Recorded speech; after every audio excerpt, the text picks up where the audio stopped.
Assalamualaikum warahmatullahi wabarakatuh. Waalaikumsalam warahmatullahi wabarakatuh.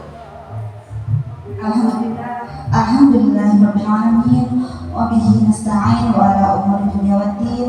Assalatu wassalamu ala asyrafil anbiya'i wal mursalin sayyidina wa maulana Muhammadin wa ala alihi wa sahbihi ajma'in, amma ba'du. Yang terhormat Ibu Kepala TK Dharma Menita Purwodadi, yang kami hormati ibu-ibu KB, guru KB dan TK yang pada kesempatan siang hari ini bisa menghadiri acara diseminasi ya. Puji syukur kehadirat Allah Subhanahu wa taala pada kesempatan siang hari ini kita semua bisa menghadiri rangkaian acara diseminasi. Nah, dalam hari ini merupakan salah satu ini ya Bu ya, sosialisasi dari kami guru penggerak ya Bu ya. Nah, yang mana ini adalah merupakan modul 1.4 yaitu tentang budaya positif, yang mana mungkin budaya positif ini sudah ibu-ibu terapkan di lembaga ibu masing-masing ya Bu ya. Cuma dalam hal ini kita akan belajar lebih mendalam terkait konsepnya. Oke, supaya lebih semangat kita boleh untuk tepuk semangat dulu. Tepuk semangat.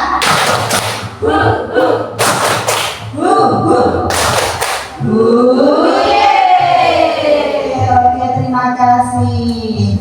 Nah, selanjutnya biar lebih tambah semangat lagi kita ice breaking dulu ya Bu ya. Oke. Ya, kita ice breaking ya Bu ya biar tambah semangat. Mohon ibu-ibu untuk bisa berdiri.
silakan duduk kembali. Ya, tadi ya sejenak kita ice breaking. Semuanya sudah berkeringat, Bu? Alhamdulillah, berarti kita sehat. Oke, lanjut ya Bu ya, yaitu kita kali ini diseminasinya tentang budaya positif.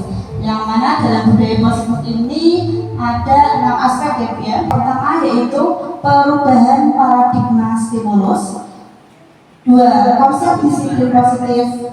3. Keyakinan kelas. 4. Pemenuhan 5 kebutuhan dasar. 5 posisi kontrol. Dan 6 segitiga restitusi. Oke, kita akan belajar lebih mendalam lagi ya Bu ya. Yang pertama yaitu perubahan paradigma stimulus. Menurut Kohn Thomas 1962, The Structure of Scientific Revolution menyatakan bahwa perubahan atau pergeseran paradigma didefinisikan sebagai perubahan penting yang terjadi ketika cara berpikir yang biasa tentang atau melakukan sesuatu diganti dengan cara yang baru dan berbeda. Jadi di sini cara berpikirnya ini diubah, diberikan stimulus yang mana biasanya itu berpikir biasa, nah menjadi berpikir dengan cara yang baru dan berbeda. Bisa dipahami Bu? Bisa. Oke, di sini ibu-ibu pastinya sudah handal dalam memberikan stimulus karena di sini guru hebat-hebat semua ya Bu ya. Oke, di sini bisa memberikan contoh. Ayo, siapa yang bisa memberikan contoh perubahan paradigma stimulus? Ya, silakan. Iya, Bu Randa, silakan. Baik, terima kasih. Dalam pengalaman saya waktu di lembaga Ibu, itu ada anak di rumah yang semulanya itu dalam makan Bu ya, dalam makan karena saya ini berkomunikasi dengan orang tua sebelum anak masuk di lembaga kami. Itu ada anak yang kalau di rumah itu kalau makan itu masih disuapin. Nah, setelah dimasukkan di lembaga kami dan ada kegiatan yaitu kegiatan pemberian makanan tambahan ya di sekolah, itu anaknya itu dengan melihat teman-temannya dengan makan sendiri, dan alhamdulillah anak itu bisa untuk melakukan makan sendiri tanpa disuapin. Begitu Bu, terima kasih. Iya, luar biasa. Beri aplaus buat Bu Nana. Oke, terima kasih Bu Nana. Nah, itu adalah salah satu contoh ya Bu ya, stimulus yang bisa diberikan oleh kita sebagai guru terkait dalam pembiasaan apa bulan itu makan sendiri ya Bu ya, yang mana ketika anak tersebut di rumah itu biasanya disuapin oleh orang tuanya, tapi ketika di sekolah dia itu melihat sekelilingnya teman-temannya kok makan sendiri, otomatis dia itu menjadi ini ya Bu ya, malu ya Bu ya. Temanku aja bisa makan sendiri, masa aku minta suapin sama guru, tidak malu ya Bu ya. Akhirnya anak tersebut pikirannya ini ya Bu ya, pola pikirnya berubah dan mau makan sendiri, mandiri.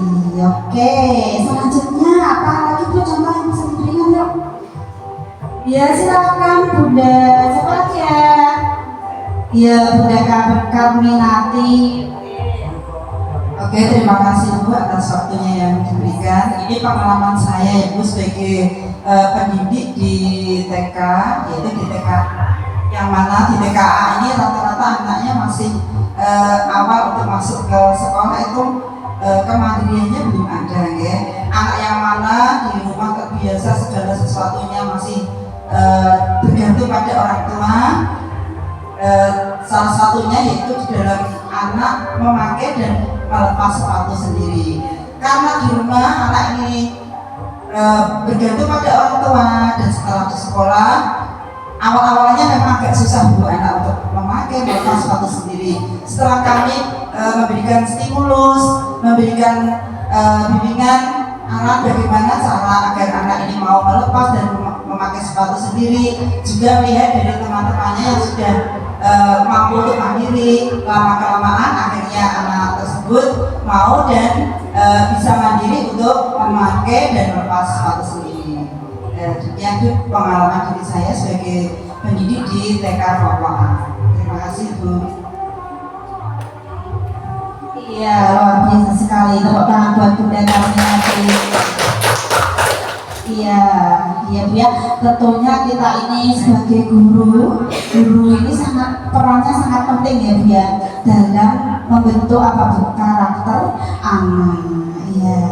Jadi kita itu bagaimana caranya memberikan stimulus agar anak tersebut itu memiliki karakter yang bagus, memiliki ini ya Bu ya, disiplin positif yang bagus. Nah di sini Bu, selain yang dicontohkan oleh bunda-bunda tadi ya, itu Bu dalam kasus anak tunggal Bu. Nah ini di sini tuh ada kasus anak tunggal ya Bu ya, yang mana dia itu pola pikir anak tunggal itu ketika bermain di rumah itu dia itu bagaimana Bu? Kira-kira kalau anak tunggal di rumah itu terbiasa apa-apa itu dituruti sama orang tua, kemudian mainnya itu bebas, apa yang dia rasakan Bu? Seperti apa dia? Iya betul sekali ya Bu ya, seperti dunia itu miliknya sendiri ya Bu ya. Dia itu seperti seolah-olah seperti apa Bu? Penguasa ya Bu ya, penguasa di rumah itu. Jadi ketika anak tersebut bermain di rumah, tentu dia berbeda Bu. Ketika anak tersebut itu sudah bersekolah ya, sudah bersekolah dan anak itu bermain dengan temannya, itu tentu pola pikirnya akan berbeda. Mungkin awal-awal dia akan merasa karena terbiasa di rumah ya Bu ya, dia itu terbiasa untuk ini Bu menguasai mainan. Jadi dia mungkin awalnya dia nggak mau Bu bergantian sama temennya, itu nggak mau. Tapi disitulah Bu bagaimana upaya kita untuk bisa merubah pola pikir anak yang mulanya mungkin bisa dikatakan egois ya Bu ya, menjadi memiliki sikap yang mau berbagi dengan temannya, mau bergantian dengan temannya.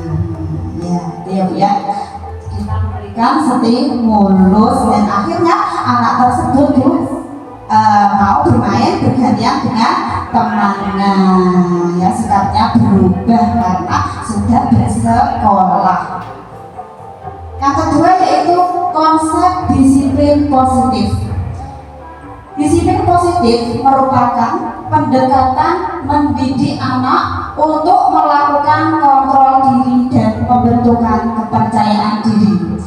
Nah, disiplin positif ini punya ini ya Bu ya, manfaat yang luar biasa ya Bu ya, yaitu sebagai kontrol diri dan pembentukan apa Bu? Kepercayaan diri. Ya, karena apa Bu?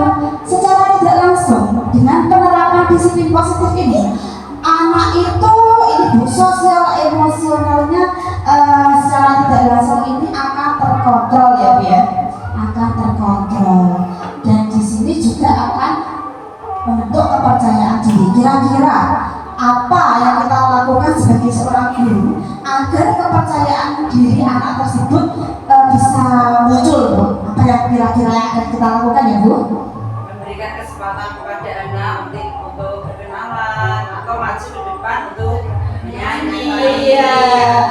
Iya benar sekali. Kita memberikan kesempatan Bu kepada anak untuk bernyanyi, maju ke depan ya Bu ya, atau bercerita ya. Kalau kita temukan anak yang pemalu Bu, gimana cara kita? Apakah kita langsung ayo maju, tapi kalau anaknya malu nggak maju pasti gitu ya, gede-gede gini. Ayo kira-kira apa yang akan kita lakukan Bu? Kita memberikan stimulus Bu, mungkin dengan temannya yang sudah maju, yang sudah Iya. kita berikan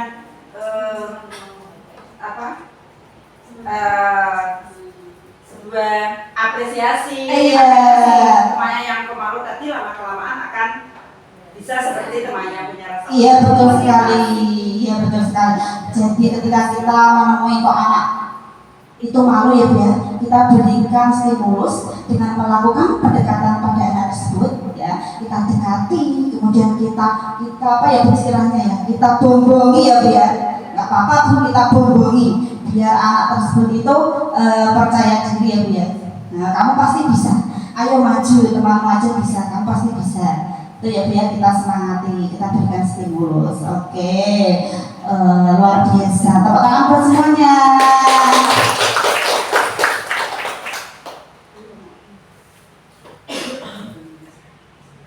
Budaya positif di sekolah ialah nilai-nilai keyakinan dan kebiasaan di sekolah yang berpihak pada murid agar murid dapat berkembang menjadi pribadi yang kritis, penuh hormat dan bertanggung jawab. Ya ya Bu ya. Jadi budaya positif ini kita itu Bu latih terus menerus ya Bu ya. Kita itu sebagai guru harus konsisten dalam menerapkan pembiasaan tersebut ya. Jangan hari ini kita semangat, kemudian besoknya kita tidak semangat. Jadi itu harus konsisten Bu, kita lakukan terus menerus, karena dengan terus menerus tersebut nanti anak akan menjadi sebuah kebiasaan positif dan tumbuhlah yang namanya disiplin positif. Nah, coba Bu, contoh-contoh penerapan disiplin positif melalui pembiasaan apa saja Bu? Iya, dan waktu. Mengucapkan salam. Mengucapkan salam. Membuat salam pada tempatnya. Berdoa sebelum dan sesudah kegiatan. Iya, menaruh sepatu pada tempatnya dan lain-lain. Nah, itu adalah contoh disiplin positif yang sudah kita terapkan. Cara mengajarkan disiplin positif pada anak. Ya, ini ada cara-caranya ya Bu ya. Yang pertama yaitu kenalkan sejak dini. Kapan Bu dini itu? Ya sejak anak itu ya sebelum di sekolah sudah dikenalkan ya, tentunya ya Bu di rumah ya Bu ya, oleh orang tua ya Bu ya. Jadi ini kita kenalkan Bu sejak dini. Misalnya contoh dalam makan ya Bu. Ya kira kalau dalam makan disiplin positif apa saja Bu yang perlu diterapkan Bu? Berdoa sebelum makan. Kira-kira sebelum berdoa itu apa dulu yang perlu? Iya, cuci tangan dulu pakai sabun. Terus kemudian berdoa. Kemudian apa lagi Bu? Iya, makanya harus sambil duduk, tidak boleh berdiri. Pakai tangan kanan, betul sekali. Terus menghabiskan makanan, tidak boleh sambil bicara. Apalagi Bu? Selesai makan berdoa. Oke, selesai makan juga harus berdoa. Dan yang terakhir, oh iya, mengembalikan tempat makan ke tempatnya. Nah, cuci tangan lagi. Iya, itu adalah contoh pembiasaan positif ketika makan. Jadi dari hal-hal yang sederhana ya Bu ya, kita latih anak ya Bu ya agar terbiasa, dan itu diawali sejak dini ya. Kemudian diskusikan aturan atau kesepakatan yang dibuat. Jadi Bu, ketika kita itu membuat suatu aturan atau kesepakatan, kita itu tidak boleh semena-mena Bu. Maksudnya semena-mena dalam hari ini tuh anak tidak dilibatkan. Ya, kok ini misalnya di gawe-gawe dewe, anak tidak dilibatkan, tapi anak itu harus kita ajak, kita ini ya Bu ya, kita ajak diskusi. Nah, ini loh aturannya kalau makan itu seperti ini. Ayo terus apa lagi ya kalau makan? Kita ajak buat aturan kesepakatan bersama. Ya. Jangan kita sendiri yang buat terus anak disuruh manut. Ya nanti dia nggak mau Bu, dia nanti berontak. Tapi kita ajak. Jadi anak tersebut nanti merasa kalau dirinya itu dihargai. Ya. Selanjutnya yaitu berikan konsekuensi logis. Ya, karena namanya anak Bu, kalau tidak logis, tidak masuk akal, itu nanti dia akan berontak. gak masuk akal alasannya, ya nanti dia akan berontak. Karena apa Bu? Anak zaman sekarang itu kritis sekali ya Bu ya. Kalau kita memberikan alasan kok bagi dia itu tidak masuk akal ya Bu ya, tentu dia akan bantah ya Bu ya. Misalnya Bu, dalam hal makan ini ya Bu ya, berarti kan ada peraturan makanannya harus dihabiskan misalnya ya, kesepakatan. Lah kok pas ketika itu makannya gak dihabiskan. Nah ibu misalnya bilangnya kok gini, nanti nek makannya gak habis ini mati. Masuk akal gak Bu itu alasan kayak gitu? Nah, titiknya mati. Padahal nek cara logisnya itu, kalau makannya gak habis kan nanti kalau dikasihkan sama ayam, kan ayamnya malah gemuk. Kok kenapa ayamnya mati? Kan gak masuk akal ya Bu ya. Jadi ketika kita memberikan alasan kepada anak itu harus yang logis. Misalnya, Dek nanti kalau tidak habis makanannya, ini itu makanan ini tuh rezeki dari Allah loh Dek. Ini tuh yang masih Allah, kita harus bersyukur. Tidak semuanya itu bisa makan. Ini itu hasil jerih payah dari ayah ibu kerja ya, karena beras ini itu beli ya seperti itu. Nanti jadi anak itu lebih mengena ya Bu ya. Oh iya ya, jadi harus saya habiskan. Jadi alasannya itu masuk akal atau logis ya Bu ya. Selanjutnya itu bersikap tegas Bu, bukan marah. Jadi tegas itu sama marah lain ya Bu ya. Kalau tegas itu apa Bu? Tegas itu tujuannya itu arahnya jelas ya Bu ya. Tapi kalau marah-marah tidak jelas Bu, yo agak senang mager. Kalau itu ngamuk kayak gitu malah anak itu nggak suka Bu, kalau digituin malah nggak didengerin ya Bu ya. Jadi kita itu harus tegas ya, bersikap tegas, arah dan tujuannya jelas. Nah yang ketiga yaitu keyakinan keras. Keyakinan keras adalah salah satu disiplin positif yang bisa kita terapkan dalam membangun budaya positif di sekolah. Dengan adanya keyakinan keras, setiap kelas diharapkan dapat mewujudkan tujuan pendidikan yang berorientasi kepada profil pelajar Pancasila. Ya, keyakinan kelas ini sangat penting Bu. Jadi ketika kita ini Bu biasanya dalam kegiatan awal ya Bu ya. Nah di situ kita itu bisa Bu kita terapkan yang namanya membuat kesepakatan atau keyakinan kelas ya. Jadi karena apa Bu? Karena keyakinan kelas ini tuh tujuannya sangat bagus Bu ya, untuk mewujudkan pendidikan yang berorientasi pada profil pelajar Pancasila. Coba itu masih ingat tidak? Profil pelajar Pancasila itu ada berapa ya Bu? Iya, wah masih ingat semuanya. Hebat, ada 6. Oke, untuk lebih mudah dalam mengingatnya, mari kita nyanyikan ya Bu ya. Oke, ya. Pelajar Pancasila beriman dan bertakwa pada Tuhan yang Esa dan berakhlak mulia, berkebinekaan global, gotong royong mandiri, kreatif dan bernalar kritis. Sekali lagi Bu, pelajar Pancasila beriman dan bertakwa pada Tuhan yang Esa dan berakhlak mulia, berkebinekaan global, gotong royong mandiri, kreatif dan bernalar kritis. Iya, itu adalah lagu profil pelajar Pancasila ya Bu ya.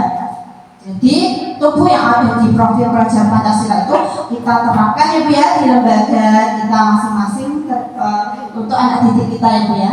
Nah selanjutnya bagaimana ya langkah-langkahnya dalam membuat keyakinan kelas itu? Nah yang pertama Bu, guru meminta semua murid di kelas untuk menuliskan apa saja aturan yang perlu disepakati bersama di kelas. Ya, jadi guru ini untuk membaca menulis anak TK belum bisa ya Bu ya. Jadi kita itu berikan ini Bu, berikan kesempatan pada anak untuk bebas mengeluarkan pendapatnya ya. Jadi kita ini Bu, kita tanya Bu, ayo anak-anak sekarang kita membuat kesepakatan kelas. Coba kesepakatan kelas yang mau kita buat hari ini apa ya? Nanti anak-anak pasti pada ini ya Bu ya, pada usul ya Bu ya, pada berpendapat ya. Ada yang misalnya Ibu nanti kalau apa itu dalam belajar itu nggak boleh sambil makan. Bisa. Terus dia apalagi namanya anak ya Bu ya, bahasanya ya pasti bahasa anak. Nanti kita buat bahasa kita ya Bu ya, bahasa yang lebih bagus ya apa-apa. Yang penting tujuan kita anak itu berani untuk berpendapat ya Bu ya. Jangan kita salahkan Bu, ya biarkan. Jangan kok gitu, nggak usah apapun yang anak itu sampaikan ya, itu kita berikan apresiasi ya Bu ya. Selanjutnya Bu, setelah anak-anak tersebut membuat kesepakatan, kemudian semua usulan tadi ditulis di papan tulis. Kira-kira siapa Bu yang menulis?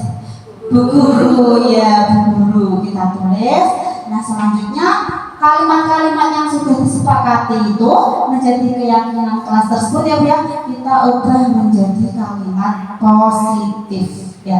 Kalimat positif itu Bu, kalimat yang isinya itu di situ itu hal-hal positif ya. Misalnya kok tidak boleh membuang sampah sembarangan. Nah kita bisa menggunakan kalimat positif. Misalnya sebagaimana Bu kalimat positifnya? Membuang sampah di tempat sembarangan. Ya, semua anak peduli menjaga kebersihan lingkungan. Itu kalimat positifnya, ya Bu ya. Ya, next. Nah, ibu-ibu sudah paham ya Bu ya terkait keyakinan kelas. Nah, selanjutnya kita praktek ya Bu ya, praktek membuat keyakinan kelas. Semuanya siap? Siap. Are you ready? Ready. Yes. Oke, silakan maju ke depan Bunda. Siapa yang berkenan untuk praktek membuat keyakinan kelas? Monggo. Oh iya, maaf. Oh iya. Iya. Ini ditulis ya Bu ya, untuk membuat keyakinan kelasnya ya Bu ya. Bisa ditulis di sini.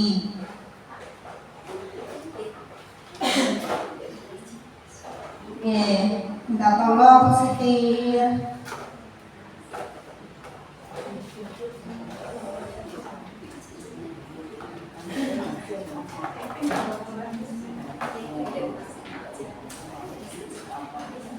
Ya, monggo ibu-ibu bisa menuliskan ya Bu ya, keyakinan kelas yang akan di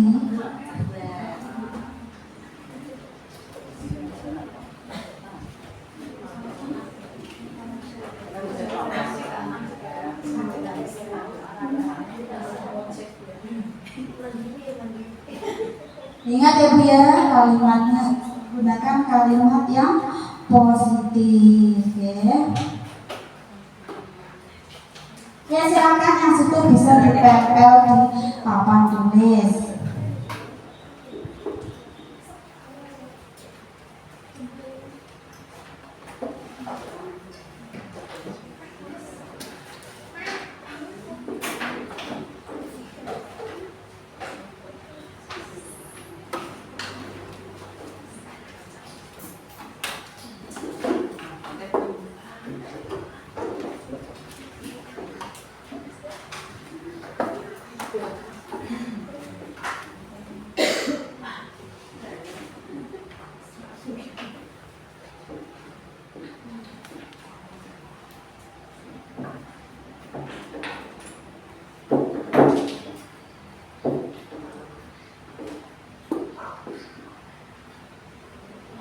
Ya, silakan ditempel.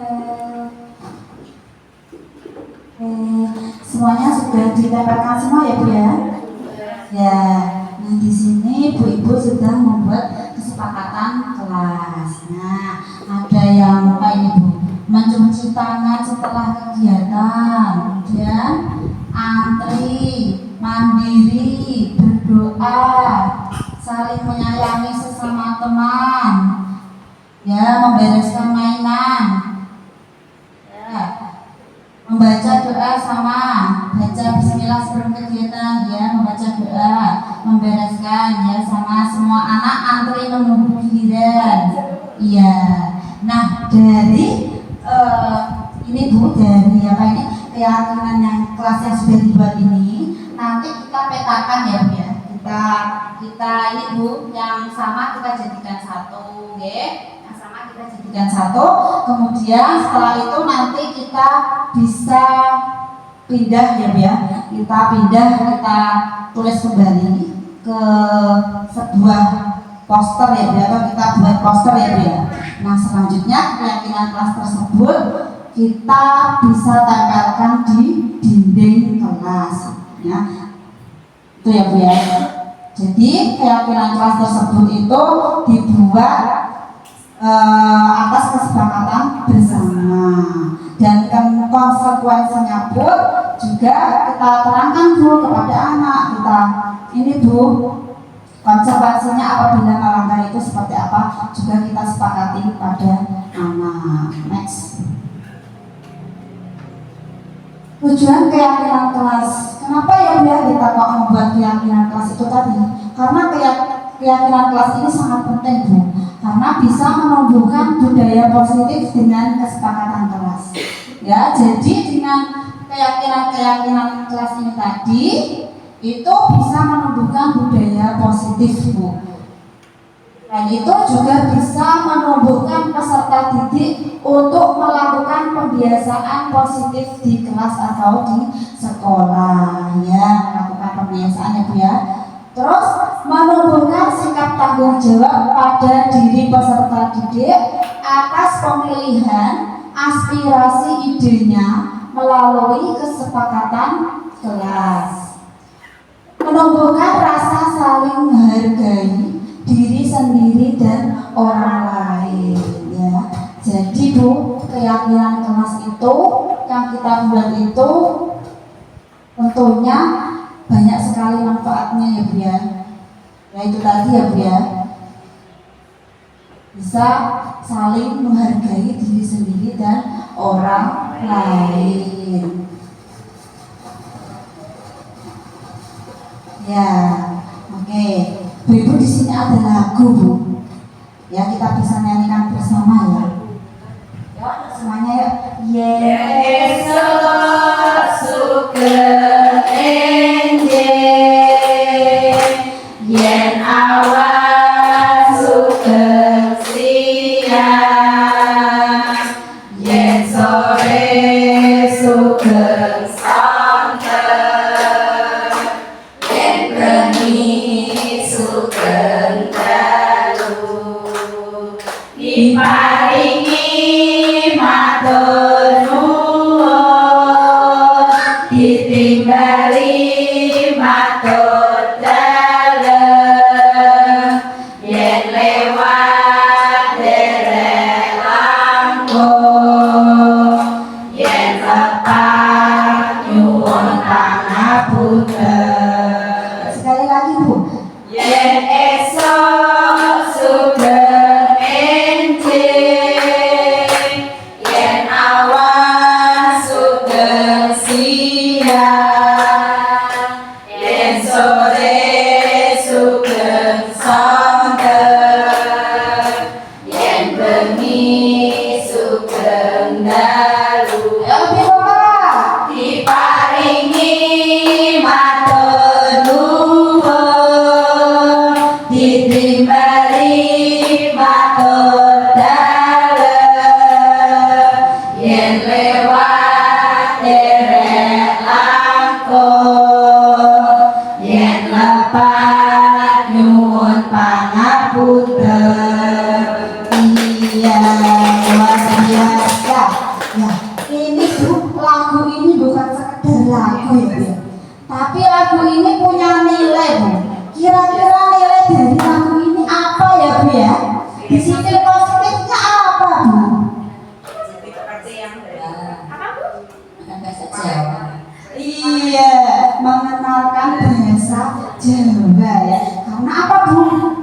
Bu sebagai orang Jawa, Bu, sebagai orang Jawa harus senantiasa nguri-nguri ya Bu ya, nguri-nguri bahasa Jawa, bahasa daerah ya Bu ya.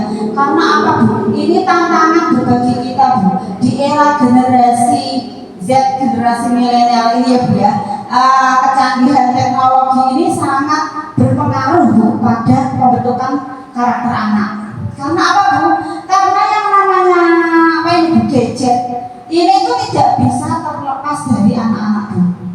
Ya tidak bisa, memang zamannya sudah zaman gadget ya Bu ya. Mau kita apapun, apa kita larang pun ya tidak bisa kita hindari ya Bu ya. Anak-anak sekarang itu ini ya Bu ya, bermain gadget. Nah, tentunya Bu dengan bermain gadget tersebut anak-anak itu bisa melihat ini Bu, luar budaya barat ya Bu ya. Yang mana budaya barat tersebut tentunya nggak semua cocok dengan budaya kita ya Bu ya, budaya orang timur ya Bu ya. Ya, jadi sangat penting kita untuk menerapkan ini ya Bu ya, mengenalkan ya budaya Jawa itu dengan membiasakan untuk berbahasa Jawa. Bisa sudah kita terapkan ya Bu ya dalam kegiatan apa Bu? Ya, betul sekali. Setiap hari Kamis ya Bu ya, Kamis bahasa Jawa. Jadi dalam sehari full ya Bu ya, dalam pembelajaran 1 hari full itu kita menggunakan bahasa Jawa sehingga anak-anak tidak lupa Bu akan kodrat alamnya ya Bu ya, kodrat alamnya itu sebagai orang Jawa. Next Bu. 4, 5 kebutuhan dasar. Yang pertama yaitu kebutuhan fisiologis. Kebutuhan fisiologis itu apa? Fisiologis itu Bu untuk mempertahankan hidup secara fisik. Jadi ini loh Bu, fisik kita ini loh Bu, biar bisa bertahan, kita sebagai manusia biar bisa bertahan itu butuh apa ya Bu ya? Ini ya, seperti kebutuhan itu ada 3 ya Bu ya. Kebutuhan apa Bu? Primer, sekunder, dan tersier. Kira-kira apa Bu kebutuhan yang kita dahulukan Bu? Primer ya, kebutuhan primer yaitu seperti sandang, pangan, dan juga papan. Pendidikan kira-kira masuk kebutuhan apa Bu pendidikan? Iya, ya. Pendidikan itu sangat penting ya, termasuk ya Bu ya. Karena apa? Karena kalau kita ini Bu tidak mendapatkan pendidikan, kita akan tertinggal ya Bu ya, akan dibodohkan ya Bu ya. Ya. Jadi kita harus bisa memilah-milah Bu, kira-kira ini kebutuhan ini masuk kebutuhan primer apa sekunder apa tersier ya Bu ya. Selanjutnya yaitu kebutuhan rasa aman. Ya, jadi kita itu butuh yang namanya aman Bu. Apalagi anak-anak ya Bu ya. Anak-anak itu kalau di sekolah itu juga harus kita pastikan Bu bahwa anak tersebut itu aman di lingkungan sekolah. Kita sebagai guru Bu ya, karena apa Bu? Karena orang tua itu Bu sudah mempercayakan kepada ibu guru yang ada di sekolah untuk memberikan rasa aman dan nyaman pada anaknya. Jadi ketika kok misalnya istirahat ya Bu ya, kita sebagai guru harus senantiasa mengawasi anak-anak ya Bu ya, tidak boleh lengah ya Bu ya, agar anak itu merasa aman. Karena apa Bu? Karena kalau anak sekarang itu Bu kita abaikan, dia itu nanti sampai rumah pasti dia akan cerita sama orang tuanya ya Bu ya, dia akan wadul bersama orang tuanya. Jadi kita sebagai guru harus senantiasa memberikan rasa aman pada anak. 3 yaitu kebutuhan memiliki dan kasih sayang. Ya, jadi anak-anak itu sangat penting nih Bu bagi anak. Dia itu ketika anak itu merasa kok disayangi, kemudian oleh lingkungan sekitarnya, maka dia akan apa Bu? Dia akan merasa senang ya Bu ya, akan merasa senang. Dalam hal ini kasih sayang yang bisa kita berikan apa Bu?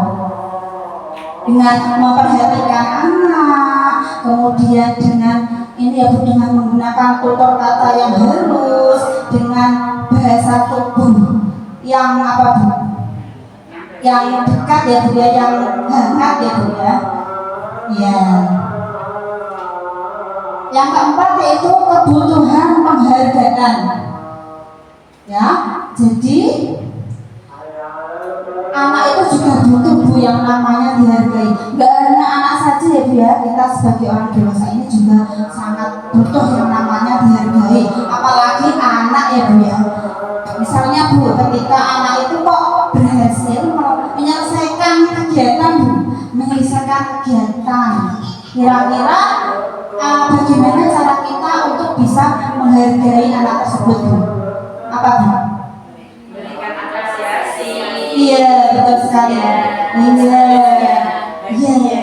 Iya, memberikan apresiasi, memberikan pujian ya, agar anak itu merasa senang ya Bu ya. Jangan kita abaikan Bu, meskipun Bu kadang yang namanya anak ya Bu ya, kadang itu apa Bu, hasil karyanya itu tidak sesuai dengan ekspektasi kita ya Bu ya.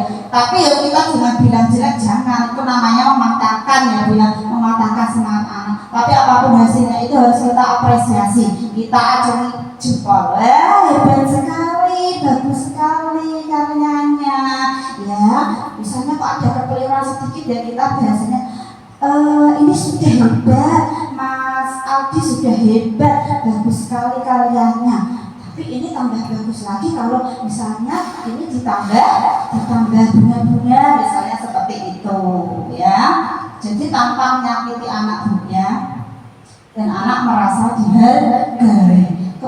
Yang kelima yaitu kebutuhan aktualisasi, melibatkan keinginan yang terus-menerus untuk memenuhi potensi.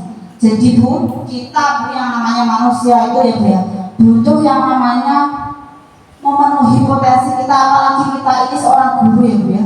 Jadi kita ini tuh dituntut untuk senantiasa ini Bu menggali potensi kita ya Bu ya. Jangan terus-terusan kita terlena ya Bu ya, kita asik untuk tidak mengupgrade ilmu seperti itu ya Bu ya. Nah terus itu ya, anak ini juga Bu, kita harus kita gali terus Bu potensinya. Contohnya apa? Dengan mengikutkan anak-anak ini dalam kegiatan. Kalau di TK playgroup ada ya Bu ya, yang namanya apa itu budaya PAUD ya Bu ya. Nah ini adalah salah satu ajang untuk bisa memenuhi potensi anak Ibu ya, bisa menggali anak melalui dengan mengikutkan sertakan dalam lomba-lomba tersebut. Next, itu tadi ya Bu ya, 5 kebutuhan dasar yang harus kita penuhi ya. Selanjutnya yaitu kajian teori. Menurut Maslow, pemuasan berbagai kebutuhan tersebut didorong oleh dua kegiatan, yakni motivasi kekurangan dan motivasi perkembangan. Motivasi kekurangan itu tujuannya apa? Yaitu untuk mengatasi masalah ketegangan manusia karena berbagai kekurangan yang ada. Jadi Bu, kita kadang itu sebagai manusia ya Bu, tidak luput yang namanya kekurangan ya Bu ya. Al-insanu makhluk khota'wani siang. Jadi tempat kita manusia ini adalah tempat lupa dan juga salah ya Bu ya. Jadi orang ya Bu ya, jadi kita itu nggak boleh Bu yang namanya sombong ya Bu ya. Kita ini tuh apa ya Bu ya, banyak sekali kekurangannya. Nah dari motivasi itu Bu, kita ya jangan berkecil hati Bu, aku gak iso jangan gitu. Tapi dari kekurangan itu kita jadikan motivasi dari dalam diri kita. Oh kalau saya ini kurang, berarti bagaimana supaya saya bisa lebih maju ya. Seperti itu ya Bu ya. Kita gunakan untuk memotivasi diri kita ke arah yang lebih baik. Kemudian motivasi pertumbuhan didasarkan atas kapasitas setiap manusia untuk tumbuh dan kembang. Kapasitas tersebut merupakan pembawaan dari setiap manusia. Jadi secara otomatis yang namanya manusia itu, kita itu diberikan apa ya Bu ya, oleh Allah itu kekuatan ya Bu ya, motivasi dari dalam diri kita. Nah PR-nya itu Bu, kadang itu yang namanya anak-anak itu Bu, motivasinya itu tumbuh itu gak dari dirinya Bu, tapi dari lingkungan Bu. niku nglakoni peraturan itu karena gurune kok ben aku ben dipuji guruku. Engko aku ben entuk apa? Entuk hadiah. Engko aku ben bisa sayang ibuku. Seperti itu kadang ibu. Itu merupakan motivasi eksternal atau motivasi dari luar. Tapi tidak apa-apa Bu, tidak apa-apa.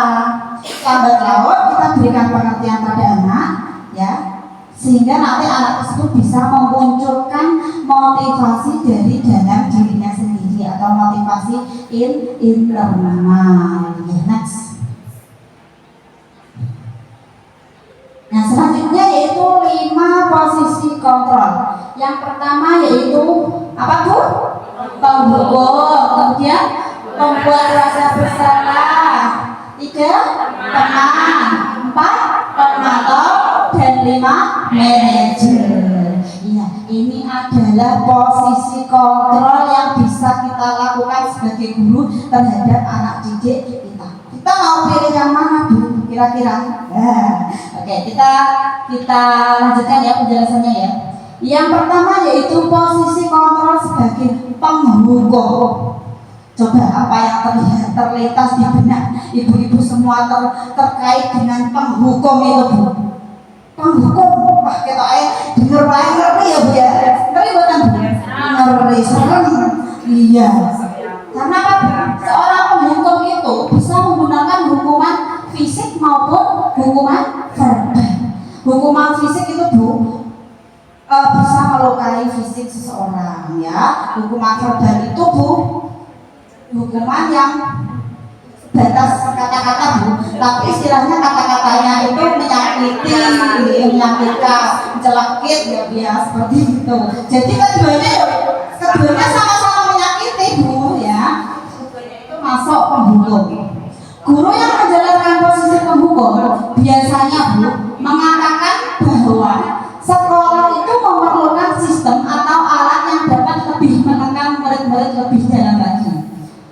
Penerapan posisi penghukum akan berkata, hei, patuhi aturan saya atau awas ya. Ya Allah, galaman ya Bu ya. Kira-kira kalau penghukum seperti itu masuk patuhi aturan saya atau awas, itu masuk penghukum fisik atau verbal? Iya, betul sekali. Hukuman verbal. Jadi dia itu menggunakan kata-katanya apa Bu? Kasar ya Bu ya. Terus dengan ekspresi tubuh yang mungkin matanya melotot ya, dengan mengancam hati. Nah, itu termasuk hukuman fisik. Kemudian lagi contohnya Bu, kamu terlambat. Sekarang kamu keliling lapangan 100 kali. Wah Allah, itu termasuk hukuman apa Bu? Fisik. Karena apa Bu? Fisiknya Bu awalnya itu diurus mubur kelilingnya apa? Lapangan. Nanti Bu sangat beresiko ya Bu ya, yang namanya penghukum. Itu karena apa Bu? Karena dampaknya itu tidak baik ya Bu ya. Tentunya kalau guru TK apakah menggunakan posisi kontrol sebagai penghukum? Tidak. Saya percaya kalau guru TK pasti tidak akan menggunakan posisi kontrol ini. Karena apa Bu? Anak TK kalau dihukum ya pasti besok tidak akan mau sekolah lagi. Kok dia sekolahnya malah gak payu ya Bu ya, gak payu sekolahnya, nanti malah apa Bu dituntut ya Bu ya, gak boleh. Apalagi sekarang itu era ibu-ibu wali murid itu kritis ya Bu ya. Jadi kita itu seolah-olah anak itu adalah sebagai apa ya Bu ya, segalanya ya Bu ya. Kita itu lain Bu dengan zaman dahulu Bu ya. Karena sekarang itu kalau kita memperlakukan anak tidak baik itu orang tua tidak terima ya Bu. Jadi kita sebagai guru harus hati-hati dalam bersikap dan bertindak kepada anak. Ya, guru seperti ini Bu, ini itu biasanya percaya hanya ada satu cara agar pembelajaran bisa berhasil, yaitu ya cara dia itu tadi. Biasanya Bu orang-orang yang menggunakan penghukum ini tuh orangnya itu Bu identik gak bisa diarahkan. Maksudnya Bu orangnya itu apa Bu? Egois ya Bu ya, egois, keras kepala ya betul Bu, keras kepala. Next. Posisi kontrol yang kedua yaitu membuat merasa bersalah. Pada posisi ini biasanya guru akan bersuara lebih lembut, Bu. Pembuat rasa bersalah akan menggunakan keheningan yang membuat orang lain merasa tidak nyaman, bersalah dan rendah diri. Kata-kata yang keluar dengan lembut akan seperti ini, contohnya itu. Ibu sangat kecewa sekali dengan kamu, Nak. Berapa kali Ibu harus memberitahu kamu ya. Ibu itu loh, harus kesel ada nih kue. Kok aja ngono terus. Bocah itu lama ya Bu ya. Bocah terus merasa kayak ya Allah, merasa kayak bersalah banget ya Bu ya. Pasti bocah terus, aku sayang kalau Bu Guru kok sedih ngono. Aku ini mau salah apa? Pasti anaknya kayak gitu ya Bu ya. Terus dia merasa bersalah malah Bu. Kira-kira dampaknya bagus apa tidak Bu kalau kita seperti itu Bu? Ada anak? Tidak. Nanti anak malah menjadi takut Bu, besok-besok malah angger ape lopo leren mikir sik. Ngene aku iki kok salah ape lopo mikir sik kok sak Bu Guru. Wong aku cek dari ora sayang mikir malah enggak berani lopo-lopo nanti ya Bu ya. Jadi tidak bagus ini. Selanjutnya posisi kontrol yang ketiga yaitu teman. Nah, ini teman ini agak ini ya Bu ya, ini teman ini posisi ini tuh tidak menyakiti murid Bu, namun akan tetapi berupaya mengontrol murid melalui persuasi. Nah, posisi teman pada guru biasanya ini ibu bisa negatif ataupun positif. Positif di sini berupa hubungan baik yang terjalin antara guru dan murid. Mereka akan berkata seperti itu kalau posisi teman itu ya. Ayo bantulah demi bapak ya, demi ibu ya, bantulah kayak gitu. Terus ayo ini tidak baik. Ayo ingat tidak dengan bantuan yang ibu berikan selama ini. Ya kayak gitu ya Bu. Biasanya itu biasa kayak kita sama teman kita itu loh Bu. Biasanya lebih santai. Biasanya lebih santai, lebih akrab ya. Ini ya baik Bu. Baik karena apa? Bisa menciptakan kedekatan dengan murid. Tapi ini tidak sepenuhnya baik Bu, karena ada dampak negatifnya juga. Kira-kira apa dampak negatifnya? Dampak negatifnya itu Bu, ketika kita sebagai guru tidak menuruti anak, maka anak tersebut akan apa? Kecewa Bu pada kita Bu, ya. Kecewa. Saya pikir ibu teman saya, ya suatu ketika Bu, ketika kita tidak bisa menuruti anak tersebut, maka anak tersebut akan kecewa Bu, ya terhadap kita. Lu tak pikir Bu Guru ini ya temanku, kok malah kayak gitu nggak dukung aku. Nah itu negatifnya di situ. Ya jadi posisi kontrol teman ini tidak sepenuhnya bagus ya Bu ya. Kira-kira apa ya posisi kontrol yang tepat ya? Next. Posisi kontrol yang keempat yaitu pemantau. Pemantau berarti apa Bu? Mengawasi apa Bu? Mengawasi. Pada saat kita mengawasi, kita bertanggung jawab atas perilaku orang-orang yang kita awasi. Posisi pemantau kan pada aturan, peraturan dan konsekuensi. Jadi di sini tuh biasanya itu pemantau itu sedikit-sedikit dikon lihat kesepakatan kelas, iku lo peraturannya dia ini ngono. Jadi dia itu mengamati Bu, mantau ini tenanan berdasarkan data-data yang sudah dibuat, yang sudah peraturan kelas tadi Bu. Ya, jadi sepatu ini kok orang kok pink, ini ku pelanggaran, ini ku sepatunya harusnya itu cak SD warnanya misalnya hitam. Pelanggar aturan ini tidak sesuai dengan peraturan sekolah. Kudu kayak gitu.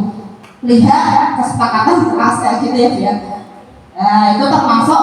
Jadi dia itu senantiasa Bu, mantau terus Bu, mantau. Loh, coba lihat. Sudah jam 7. Mana itu? Ya Pak, saya melanggar. Konsekuensinya apa?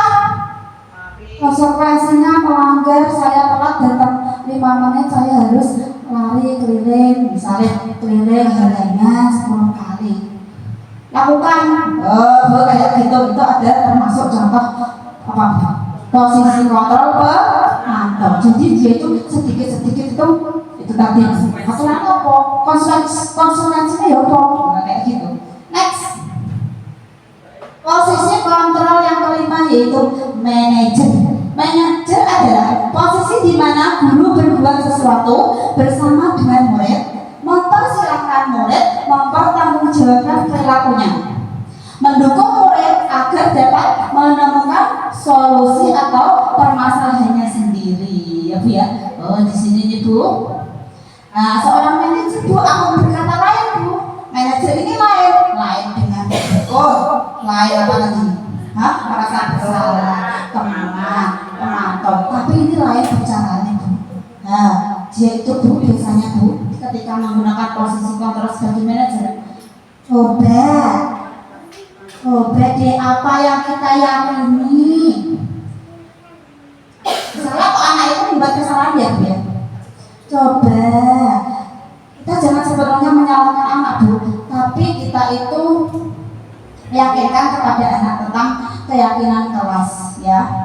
Coba apa yang kita yakini nak? Apa kamu meyakininya? Jika kamu meyakininya, apa kamu bersedia memperbaikinya? Terus kalau kamu bersedia memperbaikinya, apa kira-kira rencana kamu untuk memperbaiki hari ini? Bu, langsung bersedia mau disalahno, wah parah itu nggak boleh. Jadi di sini anak itu dilatih untuk berpikir ya Bu ya, untuk berpikir, untuk ini mengingat-ingat kembali keyakinan kelas yang sudah dibuat seperti itu. Terus orang itu disalahno Bu, tapi apa? Karena apa tuh yang namanya manusia Bu? Itu yang namanya salah itu adalah sesuatu yang lumrah Bu. Jadi kita itu jangan terus menjas gitu, jangan ya. Karena apa Bu? Karena setiap orang melakukan kesalahan itu pasti dia itu punya yang namanya alasan ya Bu. Jadi kita tanya Bu alasannya apa ya. Next. Nah, Bu, di sini itu ada yang namanya langkah-langkah segitiga restitusi. Jadi Bu, ketika kita menghadapi sebuah permasalahan dalam menghadapi murid, tadi kan kita posisinya ada posisi kontrol guru, tapi ada 5 ya Bu ya. Ada sebagai teman, kemudian pemukul, kemudian membuat merasa bersalah ya, terus pemantau ya. Kira-kira dari 5 posisi kontrol itu, kita sebagai guru, kita menggunakan posisi kontrol yang mana Bu? Yang tepat? Ya betul sekali, manajer luar biasa. Berarti ibu-ibu di sini sudah hebat ya Bu ya. Ya kita menggunakan posisi kontrol posisi manajer. Nah, ketika kita menggunakan posisi kontrol manajer Bu, itu ada langkah-langkahnya Bu. Langkah-langkahnya yaitu dengan menggunakan langkah segitiga restitusi. Segitiga restitusi itu apa? Proses menciptakan kondisi bagi murid-murid untuk memperbaiki kesalahannya. Ya, jadi itu Bu, murid-murid ini diciptakan kondisi untuk memperbaiki kesalahannya sehingga karakter mereka lebih kuat ketika kembali ke kelompoknya. Ya, gini Bu. Contoh ya Bu ya. Yang pertama yaitu tahapannya itu menstabilkan identitas. Menstabilkan identitas. Nah, misalnya kok ada kasus ya Bu ya. Misalnya di luar kok terlihat anak itu kok sedang rame-rame sedang berantem sama temannya. Nah, pada tahap menstabilkan identitas, setiap orang ini Bu, kita itu harus melakukan yang namanya menetralisir kondisi anak ya Bu ya. Kita bisa dengan melakukan ini Bu, agar anak itu tenang, bisa kita tenangkan dengan menggunakan apa Bu? Sentuhan bisa, kemudian pendekatan dengan menggunakan bahasa apa itu Bu, yang halus ya Bu ya. Nah, kita tenangkan, atau mungkin kita bisa aja pisahkan kita ajak minggir Bu, minggir, ditenangno, didekat, kemudian kita baru kita tanya ya Bu ya, menstabilkan identitas, distabilkan dulu identitasnya. Jangan kita seketika itu langsung kita marah di situ ya Bu ya, jangan ya. Tapi kita tenangkan dulu anak itu, kemudian kita tanya Bu. Karena apa Bu? Setiap orang itu tadi ya Bu ya punya kesalahan. Kamu bukan satu-satunya yang pernah melakukan ini. Jadi kita itu terapkan pada anak Bu yang namanya apa itu?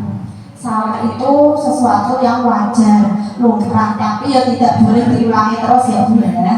Seperti itu. Jadi apa Bu? Biar anak itu tidak takut Bu. Biar anak itu tidak takut untuk berkata apa Bu? Jujur. Okay? Jangan sampai Bu, anak itu bohong karena takut nanti nek jujur nanti aku dimarahi Bu guru. Jangan ya. Kita harus melatih anak untuk bersikap jujur. Jadi kita tanya Bu.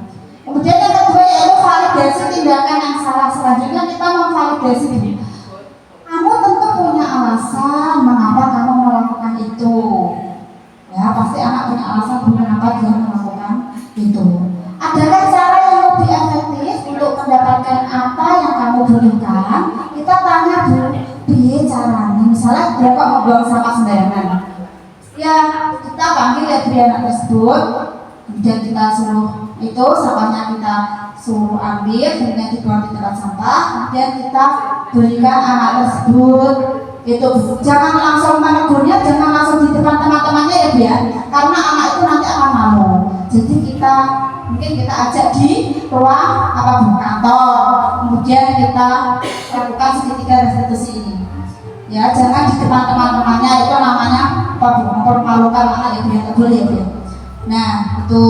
Terus setelah kita melakukan validasi tindakan yang salah, selanjutnya kita itu menanyakan keyakinan. Coba keyakinan kelas apa yang telah kita sepakati? Masih ingat enggak? Iya Bu, tidak boleh membuang sampah di sembarangan. Iya itu masih ingat ya. Jadi kita harus menjaga kebersihan lingkungan. Iya, kamu ingin menjadi orang seperti apa? Aku ya ingin menjadi orang yang menjaga kebersihan Bu. Ya kalau gitu lain kali buang sampah di tempat sampah, jangan dikurangi lagi ya. Iya Bu. Nah itu ya Bu ya, salah satu contoh penerapan segitiga restitusi. Next. Nah, oke di sini kita akan praktek ya Bu ya. Coba ibu-ibu kira-kira paham tidak dengan apa yang disampaikan tadi. Sekarang kita praktek Bu. Penerapan kasus dengan segitiga restitusi. Ya di sini ada nanti ada yang sebagai guru dan sebagai murid. Ya silakan lihat maju ke depan. Ya Bunda Ayu monggo.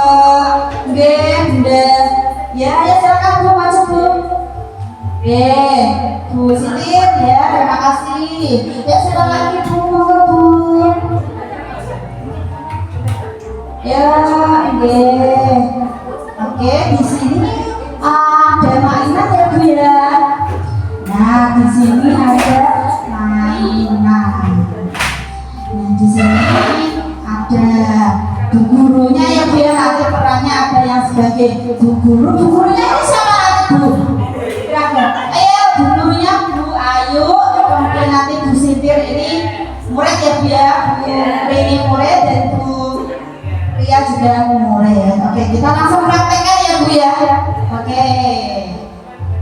Ya praktek penerapan segitiga restitusi dalam kegiatan misalnya ini anak-anak ini sedang bermain.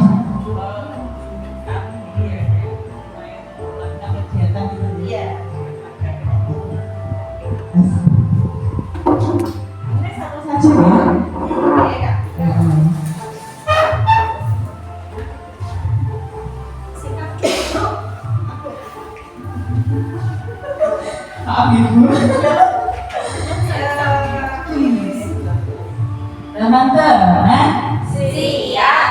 ya hari ini nanti kita akan bermain ya. Kali ini kita mainnya pakai Lego.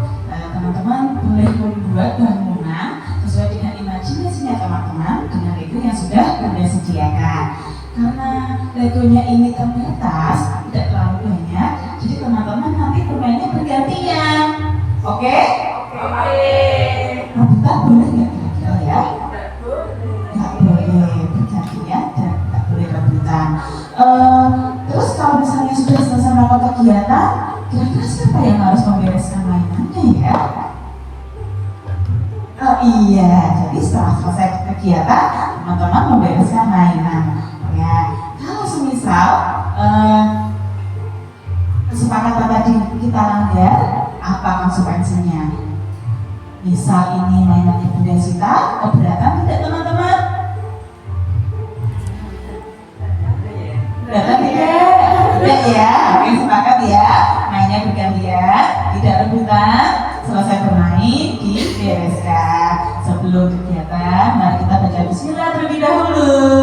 Bismillahirrahmanirrahim.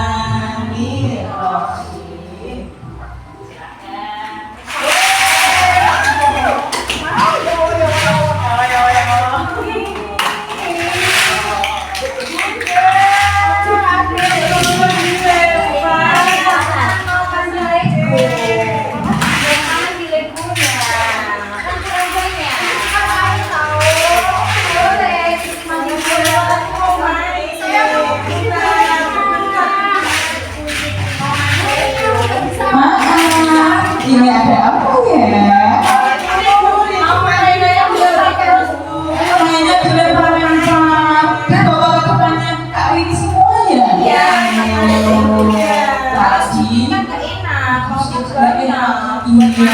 Tadi kesepakatannya di awal gimana? Karena dia punya terbatas, mainnya harus bagaimana Kak Rini? Harus gantian. Kalau Kak Rini masih mainannya untuk Kak Rini semua, misal ini Bunda ambil mainannya boleh. Jangan. Masih pengen main. Iya. Terus gimana? Apa yang harus dilakukan sama teman-temannya? Minta maaf dulu. Iya. Berbagi loh ya. Silakan dilanjutkan lagi.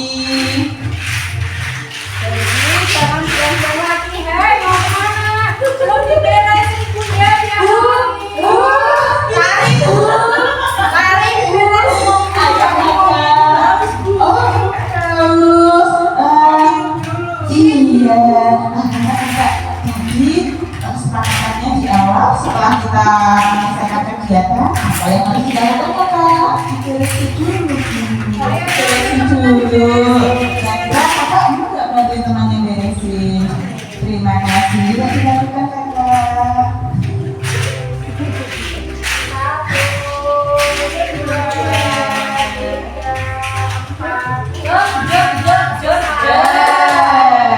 Terima kasih.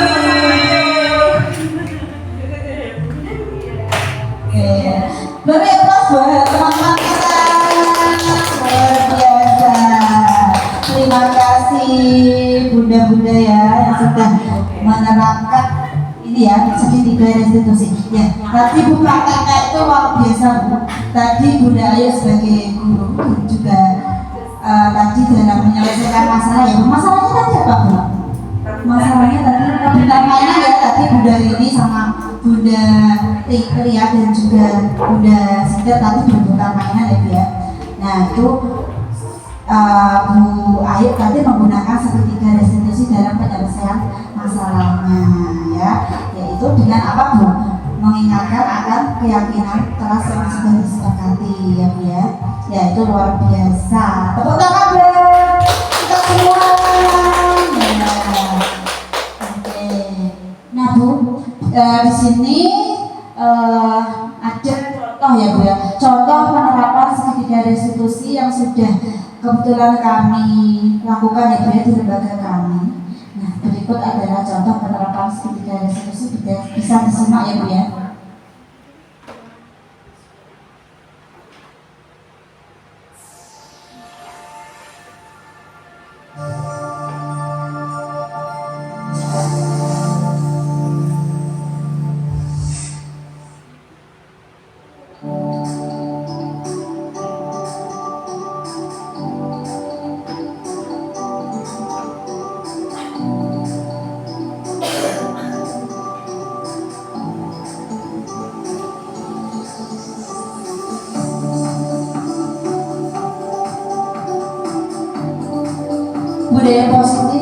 Dokumentasi praktek ketiga institusi kasus 1. Pada jam istirahat, anak-anak bermain Lego bersama.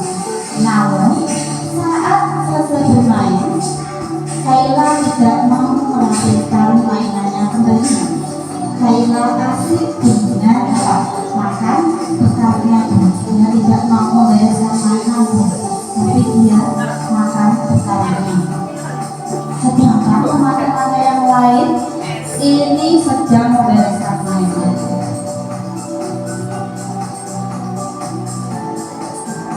Ya, pada kasus 1 ini kita menyelesaikan masalahnya dengan menggunakan segitiga institusi. Jadi yang pertama yaitu kita menstabilkan identitasnya, Bu. Kita tanya kenapa anak tersebut membuat kesalahan. Ya, kita tanya. Setelah kita tanya dan anak tersebut memberikan alasan, ternyata Bu, alasannya itu karena dia itu lama, Bu, kayaknya buru-buru makan jajan. Nah, terus kita ingatkan kembali ya, Bu, ya, dengan melakukan validasi kesalahan ya, Bu, ya. Kalau kesalahannya di apa, melakukan validasi.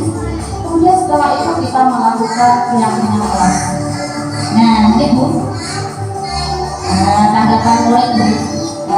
Dia menyadari kesalahannya, Bu, dan dia dari dalam dirinya dia termotivasi untuk senantiasa memperbaiki kesalahannya. Kasus 2. Saat saya Josa sedang makan jajanan. Nah, setelah itu pasti bungkus jajanannya dibuang di kelas. Padahal di situ ada tempat sampah, Bu. Kenapa ya? Kok kira-kira kok malah dibuang di kelas? Kita tanya, Bu, kita lakukan segitiga institusi. Kita ajak anak tersebut ke kantor misalnya ya, Bu, ya. Kita tanya. Ya, nah di sini ternyata, Bu, alasannya, Bu, dia itu membuang sampah sembarangan karena dia buru-buru mau main sama temannya di luar. Iya, kita jelaskan kepada anak untuk apa, Bu? Iya, untuk membuang sampah pada tempatnya, jangan buru-buru, nanti setelah buang sampah baru bermain. Dan kita ingatkan akan keyakinan kelasnya kembali. Ya, jadi di sini anak itu tidak dimarahi ya, Bu, ya, tapi kita sadarkan akan kesalahannya dan kita ajak pikir anak berpikir untuk menyelesaikan masalah.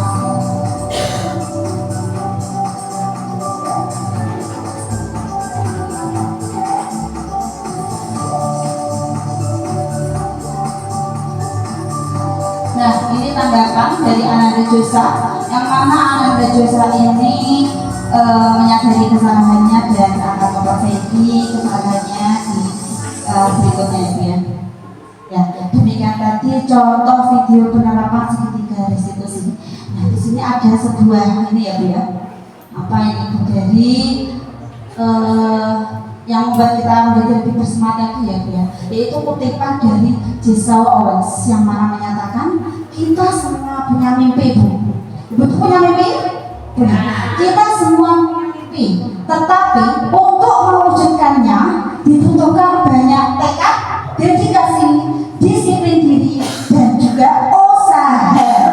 Tepuk tangan buat kita semua. Iya, nah demikian tadi, Bu, diseminasi pada siang hari ini yaitu tentang disiplin positif. Saya berharap semoga dengan ibu-ibu semua mengikuti diseminasi pada siang hari ini, nantinya apa yang ibu peroleh yaitu terkait budaya positif bisa ibu-ibu terapkan di lembaganya masing-masing, ya, dalam apa menghadapi permasalahan yang ada di sekolah, permasalahan yang ada pada murid-muridnya. Ya, Bu, ya, demikian dari saya. Apabila ada kekurangannya saya mohon maaf yang sebesar-besarnya. Sebelumnya salam berat ya.